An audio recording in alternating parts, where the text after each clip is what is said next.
Hello and welcome to episode 937 of the official EstablishTheRun.com podcast. My name is Adam Levitan. I am one of the co-founders here at ETR, and we're coming off of a TreVeyon Henderson has somehow allowed both sides of the rookie debate to victory lap. Yes, that's right. Over the last couple of weeks, TreVeyon has done the unthinkable. The C, rookies always break out, you idiot freaks, as well as the you took a round 2 in the NFL draft rookie in round 3 of your fantasy draft, you idiot. Both of those people have been victory lapping and pounding their chest. It's really a wild accomplishment, the likes of which I've really never witnessed. I feel like I'm an insane person because no one seems to consider cost in this debate. To me, at least, that is the entire crux of the situation. Yes, I agree that early season production is overrated in fantasy drafts. Our goal is not to win week 1 or week 4. Our goal is to get into the playoffs and then have the best team in week 16, week 17.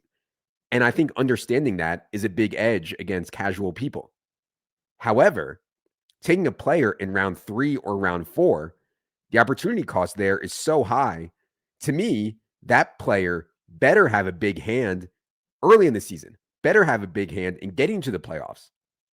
And that means an early season role. If I am wishy-washy on a rookie's role right out of the gate in September, I don't think that you should be taking them in round 3 or round 4. At that point, you're asking for a pretty tough parlay. You must be able to score points / get wins without one of your most valuable picks early in the season. You must have that rookie's role then grow to a point where he goes from nothing or relatively little usage to a role and usage worthy of a round 3 / 4 pick. And then he also must prove to be a really good NFL player and score fantasy points commensurate with a third or fourth or second or first round pick if you miss so much time. And by the way, I'm talking redraft here. In best ball, it's still tough, I think, but I'm doing 20 round drafts in best ball. I'm often taking 6 running backs.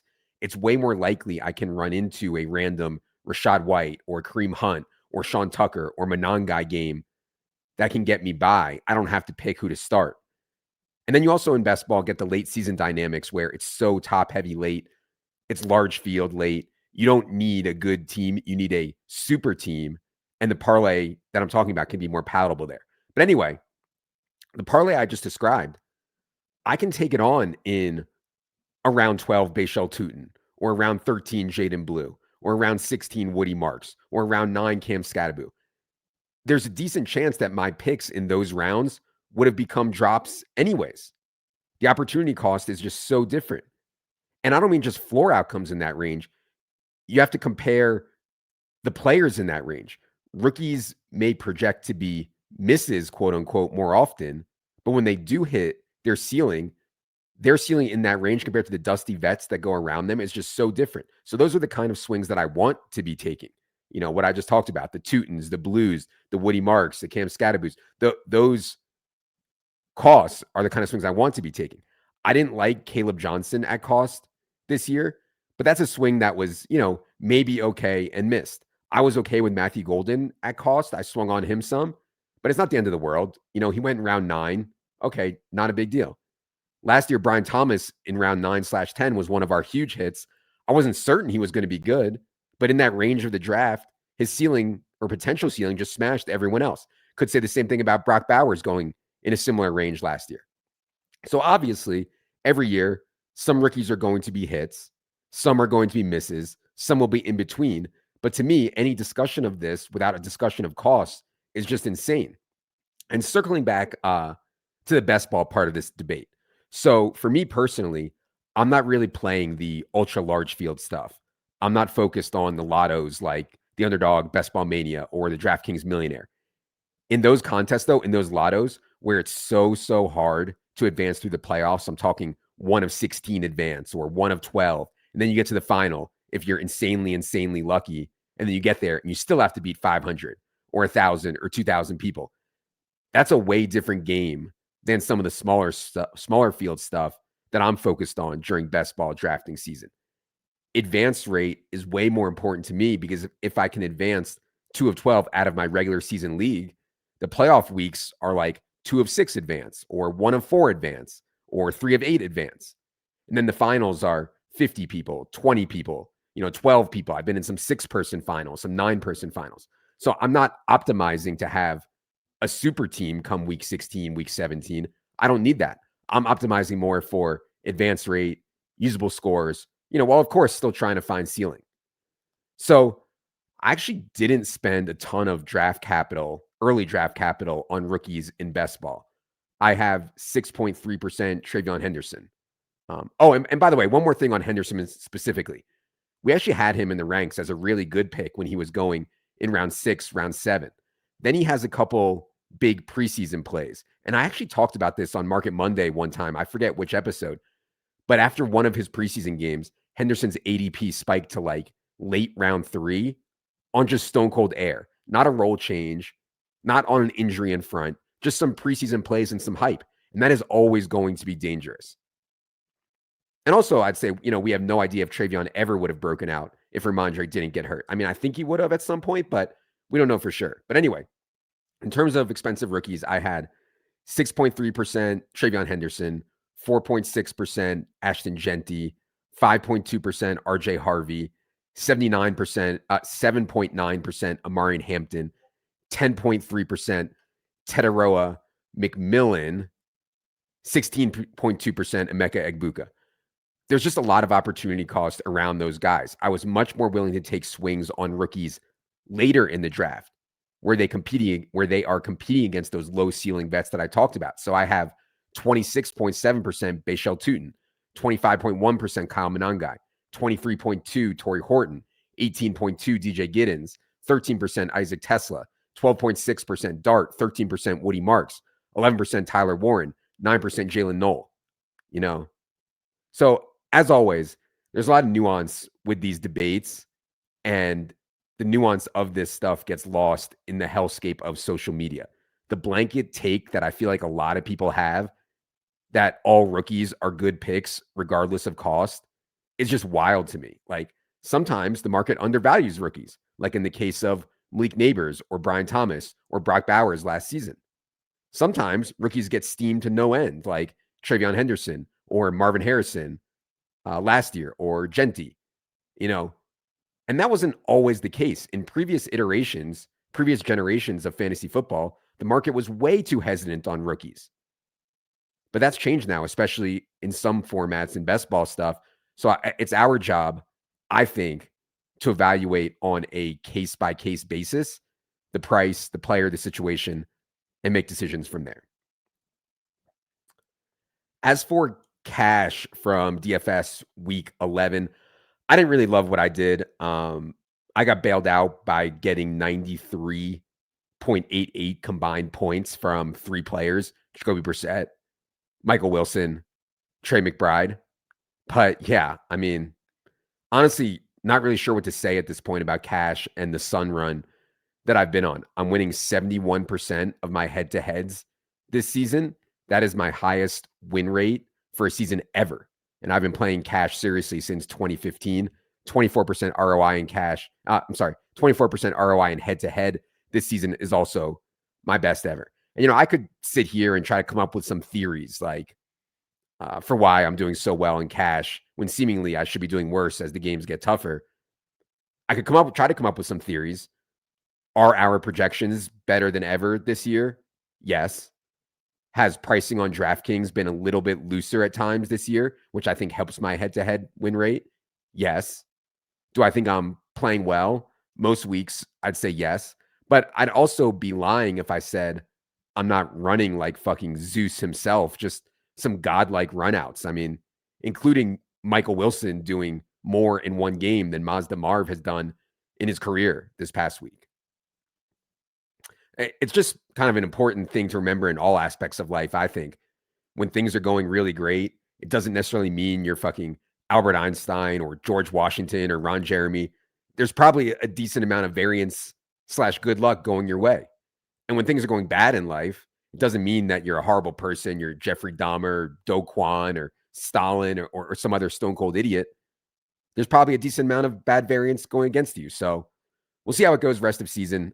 Can always read the cash lineup review on the site. As for tournaments this week, big part of my strategy was to play some secondary and third level pieces at running back. Jalen Warren was turbo chalk with Arthur Smith at 6,100. Chase Brown, I like Chase Brown. He does not have the same kind of game-breaking juice as a lot of these other guys. He was chalk. Really owned. Aaron Jones with Jordan Mason at least lurking and JJ McCarthy at quarterback. I didn't love that stuff, those three chalkish running backs in tournaments. So I tried to play a lot of Rico Dowdle, Bijan Robinson, RJ Harvey, Woody Marks, Travis Etienne, Kamani Vidal, James Cook at running back. Had middling results. The Bijan teams were obviously great, especially since the projected sim ROI on Bijan, Tetaroa, McMillan lineups was really high. And by the way, just to circle back on last week's discussion about sims, it's not that Sims knew this week that Bryce Young was suddenly going to have the best game of his career and drop back 50 plus times. It's not that the supercomputer, the black box, knew the game would go to overtime and Bryce would get all these attempts. It's that our projections and projected ownership on Tet, when compared to what the field would do, when you sim the games and the DFS contest 25,000 times, the Bijan Robinson, Tetaroa McMillan mini was not played enough by the field relative to how often it wins or it places in the contest. And, there's some correlation things also that I think our brain has trouble picking up on when you play Bijan with Tet, how those guys work together. Anyway, shout out to our own Sam Brott. Won the secondary game changer on DraftKings for $50K. Called his shot with Christian Watson on ETM as an early information wide receiver. Then able to play the Brissett San Francisco chalk comfortably at 4 p.m. Highly recommend watching his lineup review show this and every Monday if you have ETR in-season sub and you're into DFS tournaments. Oh, one more thing from the slate. Just a reminder that more often than not, weather panic is overblown. There was a lot of wind FUD and weather panic. Josh Allen was only 6% home against the Bucs. One of the better matchups he'll get. Josh Allen 6% at 7K, in part because of wind concerns. Lamar Jackson was 1%. I know he didn't hit, but man, all four games that had wind, Tampa, Buffalo, Baltimore, Cleveland, Cincinnati, Pittsburgh, Green Bay, and the Giants, they all went over the game total or close to it. And that's not to say that wind wasn't a factor. I think it was, and I think it matters. But a bigger point is we're trying so hard to get this stuff right in projection. And shout out Chris Allen for helping us with his info on stadium heights and the way stadiums are built and wind directions. We're adjusting run-pass ratios and scoring environments. Once we do that and the projections are out there, it's counting the weather already. Most of the field, though, is still going to double count. Oh, Josh Allen, I'm not playing him in the wind. But we already have his projection docked a bit for it. And he was simming really well there at the end once his projected ownership started to dip down. And I do this too, right? But I'm really trying not to double count because I think when the field does double count, there is an edge there to play the guys in the wind or in the bad weather. Even if you have to do it smartly, Josh Allen naked or Josh Allen with James Cook, I think that makes sense. All right, need to get to listener questions, but before I do, want to note next week is Thanksgiving week. Solo pod will be off that week for Thanksgiving, but we are adding, as is tradition, 2 free shows, Drinking edition of Establish the Million with Dink and Leone, as well as the Thanksgiving edition of Establish the Show with myself, Silva, and Wiggins. We'll be covering the 3-game Thanksgiving slate on those shows, so stay tuned for that next week. Also, next week, we will be running a Black Friday sale. So if you do not have ETR in season yet and are interested in trying it out, we only run one sale a year typically, and it's coming next week. All right, enough is enough. It is time to get to everyone's favorite portion of the program, the listener questions. All right, appreciate all the questions from everyone. As always, going to do 5 today. Question 1 from our own Justin Herzig, he of Rolling Stone and Best Ball Bro fame. He says, what's your number? What's the net worth you need to retire, live on a beach somewhere, and forever get off the cesspool of Twitter? At first I thought Herzig was asking about how I can die happy, and I instantly thought of Matt Khalil. For anyone who missed this story from last week, Matt Khalil former number 4 overall pick out of USC, had a decent NFL career. He got married and now he's divorced. Last week, Matt Khalil's ex-wife comes out and says the quote unquote biggest factor in their divorce was that Khalil's cock was too big. She said he was like 2 Coke cans on top of each other, maybe even a third. She continued, "We tried everything. Impossible, you know? You're going to be in tears." I mean, if a woman ever said that about me, just kill me on the spot. Just execute me. Life can't get any better. But anyways, I'm off track. Let me get back to Herzig's question. So basically, he's asking about retirement. And this is a really complicated question for me. I've been talking about football and peer-to-peer gambling games around football for roughly 20 years now. At some point, would I like to do something else with my time on this earth? If I'm being honest, probably. I've talked on here about volunteering to coach a high school basketball team. I've talked on here about opening a pro bono doggy daycare. I've talked a lot about doing something to help people in health and longevity stuff. So I think in a perfect world, for me, at some point, I'd be half as much of my time into the football stuff and half into other things. The problem with that is it just doesn't work for me. The only way for this to work, for me at least, is to never miss anything, to be on top of everything, never log off, see every report, evaluate every game, know the range of outcomes on every player's usage, follow every beat writer, every coach's quote. For me, there's really no half in, half out, no halfway, no just the tip, if you will. That can't be part of the game plan for me. Either I'm completely engrossed in this stuff and the NFL and thinking about players and strategy for these games 24/7, or I'm not, because half in doesn't work when the competition is so stiff. And by competition, I mean who we're playing against in DFS, or who we're competing against in content, or who we're competing against in business. I'm very confident half in will lose. And so some kind of gradual wind down for me specifically, I don't really see that working. For other people with more automated or tech/software/tool driven processes, I think it could work.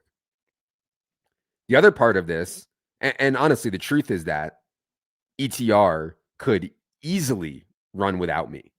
I mean, we have such an incredible and big team. I know you guys don't know most of these people because they're not front facing, but it's really incredible. They're doing work way above my head.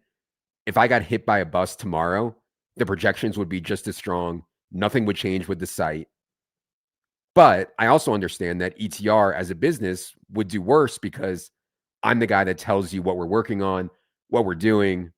And for some unknown reason, so many of you sick fucks connect with me, think like me, etc. So even though ETR would be just fine without me, I understand that if I'm halfway in or I'm out, that's a really bad thing for ETR. And obviously, I don't want that.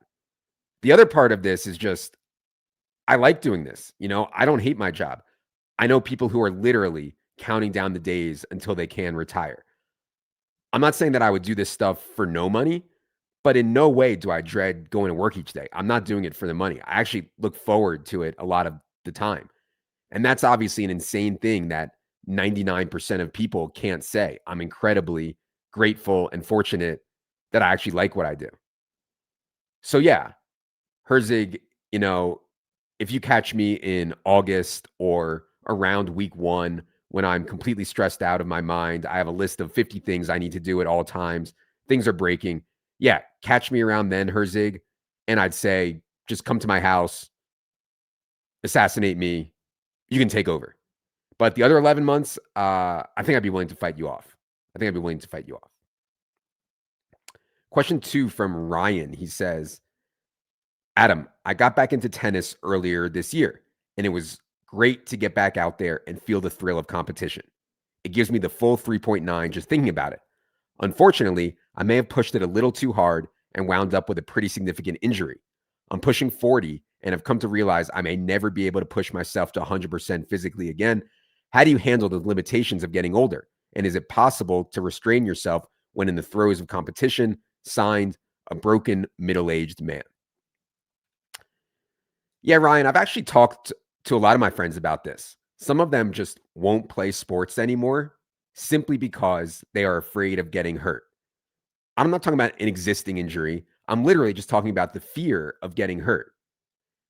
And so my take on that is just play it out using the deathbed theorem. To me, there's two options. One is you never again get to do something you love. For me, that's basketball, tennis, reverse cowgirl. For you, it could be anything. Option two is you do this stuff and you may get hurt, which would render you unable to do this stuff ever again. To me, option two is easily by far the better option.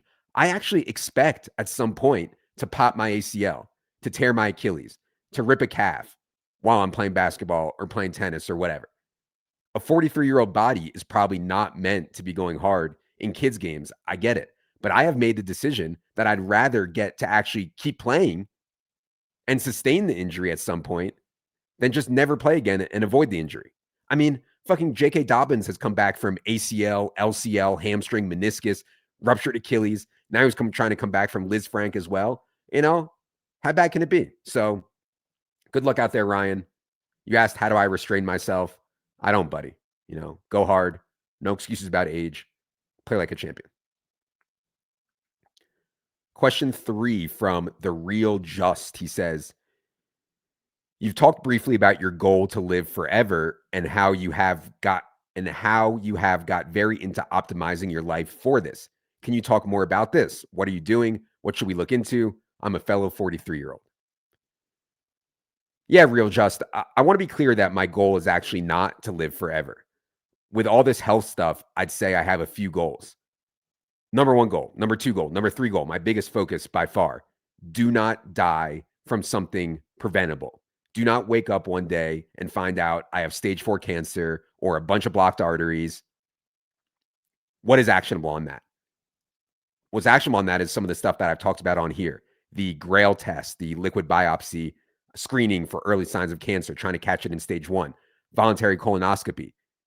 You will not die from colon cancer, which, by the way, is happening at a ridiculously rapidly rising rate. You will not die from colon cancer if you get regular colonoscopies. Carotid artery ultrasound, making sure that artery is clear and you aren't in danger of a stroke. Coronary calcium CT scan, checking on plaque in other arteries in your heart that could lead to a heart attack. There's a ton more preventative things, but yeah, that is my number 1 focus by far.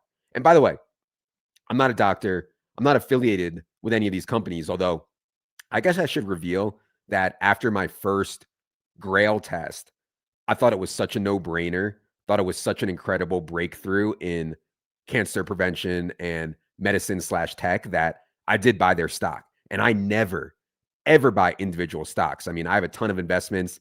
As the dollar goes to shit, I can talk about that another time, but those investments are all in indexes like VOO or VTI type things. Never a single stock.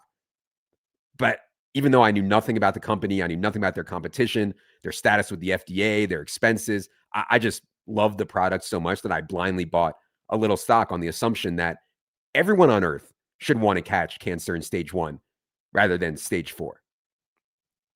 Anyway, other health goals are secondary to that preventative stuff for me, but sometimes related. Other things that I'm doing for health that I think other people can do relatively easily. I try to never eat within 2 to 3 hours of lying down. I don't mean actually falling asleep. I know most people get in their bed and scroll social media for hours, aka poison their brain. But I mean, don't eat within 3 hours of lying down, not sleeping. Don't eat within 2 to 3 hours of lying down. I think that makes a big difference. 72-hour fast.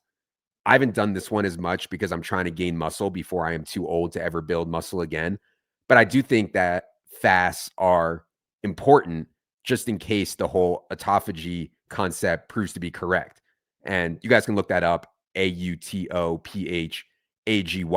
The whole idea that when cells are not breaking down food, they actually eat bad cells, such as cancer cells, and do other amazing things for your body. Exercise every day. If you're not doing it already, I'm begging you to start. Doesn't have to be anything big. Just do something every day to get your heart rate up, Go for a walk up and down the stairs in your house. Just do something. Only drink water ever. Fastest way to inject sugar and other horrible shit into your body is by drinking soda, beer, juice, Gatorades, Snapple. Um, I've tried to cut all that out. You just don't want to be drinking your calories / sugar because you can slam them so fast, just to no end. I could keep going. I don't want to reel everything that will be in our new product, Establish the Health. No, I'm kidding. But yeah, I could go about all this stuff all day. But again, the goal, to answer the question, the goal is not to live forever. It's not to live X amount of my life unable to walk. The goal is not to die from something preventable. The goal is to be healthy, active, functioning until the end, which is hopefully, sometime in your 90s or hundreds. I will say it's kind of depressing to really research this stuff and think about it a lot because you quickly realize that we humans, we are not that far away from living much longer on average. If the cancer screening keeps getting better, which it already is, and I think it'll continue to, if the GLP-1s are really preventing people from dying of diabetes, if we can develop more ways to catch heart attack risk early, identifying and editing high-risk genes. I mean, there's a zillion other things going on. I honestly would not be shocked if my grandchildren or my great-grandchildren, it would not shock me if they're expected to live on average to be 100 or 120, which is crazy considering the average life expectancy in the United States right now is around 79 years old. I mean, it is going to really take off soon. We were born just a generation or two too early to add an extra 40, 50 years maybe. It's crazy and sad. Question 4 from Kevin. He says, I've used ETR top plays to build a core for cash lineups and then IKB around the edges and roll out 4 to 5 lineups. This was working, but last week, DraftKings removed the casual contest from my lobby and I got smoked. Should I be committing to one lineup now that I play with adults? So Kevin's basically asking a risk tolerance question. I only make one cash lineup for each site and I play that team in everything. I'm also playing well within my bankroll and I'm looking to maximize EV. In other words, if you play multiple cash lineups, yes, you are less likely to get blanked. You are less likely to lose a lot, but you're also less likely to sweep and win a huge percentage of head-to-heads, et cetera. So if you think you're a favorite when you make your one lineup, you're leaving something on the table if you're making multiple. I also get some natural hedging in personally by playing on both sites. Plenty of weeks I have a certain guy on DraftKings, but not on FanDuel and vice versa. And the different scoring system, the different pricing means you're going to have different teams across the site, even if you think both those teams are optimal, aka you're not hedging on purpose. And that is really the only kind of hedging I ever recommend to people. Are both sides EV? Are both sides plus EV? You never want to hedge just because you're scared or you're playing too big, etc. You never want to take a negative EV spot just to try to hedge. But look, if you think there's a 2v2 that's actually a pure coin flip and you want to run half your cash action with one side of the 2v2 and half with the other, I think that's fine. What I would not do is run two totally different things. It's just going to be really hard to win with both lineups. All right, question 5. Last question we're going to do today comes from Concerned C, I guess, Concerned Citizen. He says, Adam, I'm a longtime listener and subscriber since 2019, but first-time solo pod question submitter. I must admit, I'm literally embarrassed to use my one time to submit such a ridiculous question, but I need to know if I am out of touch. I consider myself a fairly normal 27-year-old man. However, I recently overheard a conversation that made me question whether I have been pissing incorrectly my entire life.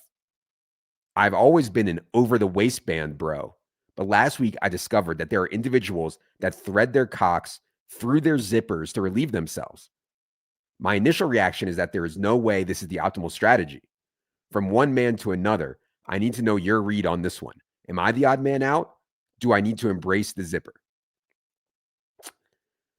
Interesting question, Concerned C. Let me start with a story here. So I was probably in 9th grade. I don't remember exactly, but I'm with my boys. We're at our friend's house. Parents not home. I decide I'm going to try to drink 6 beers in one sitting for the first time in my life. Natty Light, of course, that's all we drank. So I do it, I drink them, and I just cannot stop pissing every 2 minutes. And when I piss, I like to have my pants completely out of the way, like down to my knees. More on that in a minute. So my boys come into the bathroom to check on me, make sure I'm not dead in the bathroom from drinking all these beers. And all they see is me standing up, pissing, pants around my ankles, just for like minutes at a time. It was so absurd. I thought that pants positioning was actually standard until they were making fun of me for days and weeks and months later. So much like Concern C, I realized that a lot of people aren't doing this. They're actually using the zipper hole, which is so insane to me. I am not putting any jagged edges near my cock, period, especially not voluntarily. So when I am wearing jeans or pants, I unbutton the belt, I unbutton the top button, I pull the zipper down, pull the pants down a little bit, take the cock out. Now, the other benefit of actually pulling your pants down is full drainage. As you get older, it's harder and harder to get full drainage. Sometimes I'll be working, I drink a ton of water every day, I'll piss, and then 4 minutes later, I have to piss again. So by getting as much downward pull as possible, and that means pants around the knees, leaning forward, hands on the wall behind the toilet, that's what I'm looking for in terms of optimal strategy. Maybe I guess that's not standard. I think that's for sure right, but yeah, good luck out there with your pissing routine, Concern C. All right, that's going to do it for another edition of the Solo Pod. For anyone with in-season product, first run of projections for Week 12 will be out by Wednesday night. Be sure to check out the NBA tab as well, both DFS and props going on there. Also remember, this week, special, preparing for the playoff show coming on Wednesday for the season-long bros and team by team with Silva on Tuesday. For Bruce or Luke, for Jerry, the most beautiful beast in the world, I am Adam. Good luck, everybody.